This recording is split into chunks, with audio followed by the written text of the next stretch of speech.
Brother Dan, Divine, the healer, isang instrumento dito ng Panginoon. Kahit na anong sakit, huwag magatubili na lumapit, kayang-kaya ka pagalingin. Mas mabisa ang gamutan, mabilis lang gagaling kapag malakas ang pananampalataya, iyong paniniwala sa Diyos. Oo, yan ang ating unang isa puso, walang imposible pag sa Kanya nagtiwala.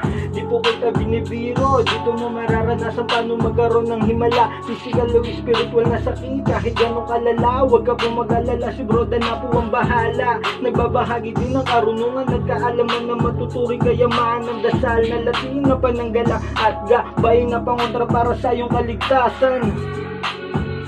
Alang gabi po sa inyo lahat mga kapatid. Dato po muli ang inyong likod, Brother Dan. Bumabagi sa inyo ng muntik kalaman patungkol sa Tigal po. Maninigas ang braso ng kaaway mo. Narito po.